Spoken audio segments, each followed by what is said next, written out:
Do we really know how hard anybody's working out there? The answer is yes. If you know what to look for, you can figure out if they're hustling or not. Every employer like myself wants people that hustle. I also work with people. I want prosecutors that hustle, and I want judges that hustle. But you voters out there are not always voting in judges that hustle. I'm not going to make a list of those that don't hustle because that would get me in trouble. But I do want to mention to you what I consider some hustle stats. Now, if you look at basketball, and I've been watching March Madness and all the things, you will notice that if a guy puts up or a gal puts up a certain amount of points, certain amount of rebounds, certain amount of assists, those are the player's stats, right? Yeah, but that doesn't tell us how they hustled during the game, does it? Because how many balls did they dive for? How many loose balls did they get? How far did they run? You will notice that's a short basketball court, but some people are running way more than other people. There are lots of hustle stats, as we call them, that can determine how good a player really is versus just looking at how many points they score. I mean, Dennis Rodman back in the day didn't score any points, but he hustled and he was a great player. We have the same hustle stats with judges. And I've been doing this for over 30 years now, defending criminal cases, and I am blown away at the hustle from some of these judges. And I want to share some of this with you. For example, Debbie Krause in Seminole County. I submit an unopposed motion to continue, say, to Judge Krause, and that thing is signed within hours, literally done right then and there. That is hustle. I know these judges have other things to do. I know they've got a trial. I know they've got motions. I know they've got pre-trials and docket soundings and trial docket soundings and all the different names for what we just call status hearings. But the point is, Judge Krause is on top of her game constantly. So she gets kudos for tremendous hustle.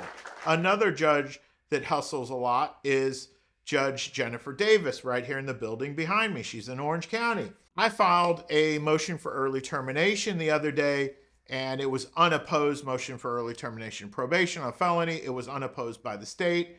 And bam, that guy was off probation probably within an hour of me filing that motion. I know Judge Davis has murder trials, death penalties. I know she's got other crap to do.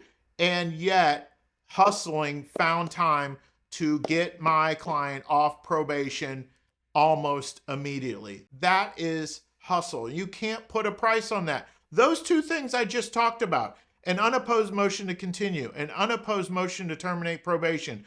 Do you know there are judges out there that right now are sitting on my motions for a week or two, and not just me, other attorneys? It's ridiculous.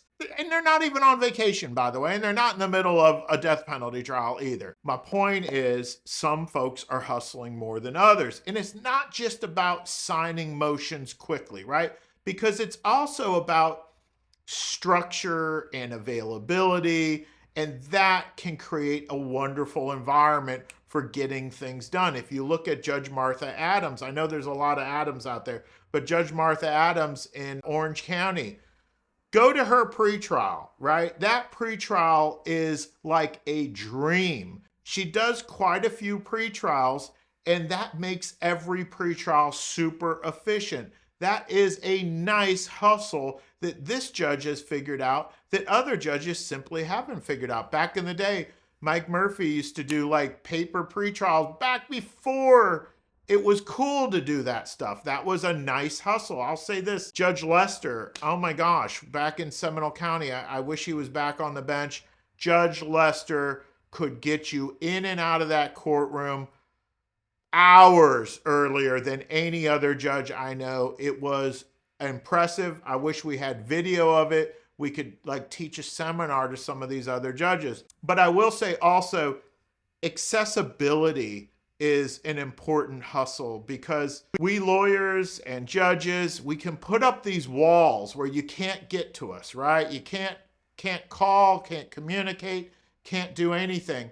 And I give, say, Judge Steve Jewett, Judge Adam McGinnis, and again, Martha Adams, Andy Cameron, lots of credit, because when you have a small matter, you can walk into Judge McGinnis's courtroom while they're doing something else. And if he's got time, what do you need? Let's take care of this. The prosecutors are in the room. Let's take care of it. Again, it's a certain amount of hustle to get things done right then and there, rather than, oh, my JA is going to have to schedule something, a bunch of paperwork's going to have to be generated, when we could just take care of this on a break. Rather than taking a break, Judge Jewett or Judge McGinnis, they're just going to take up that issue right then and there. So I appreciate the hustle involved in, yeah, we want to get some things done right here, right now. Let's do it. I got a lot more to talk about on this. I've gone on and on, but there it is for today.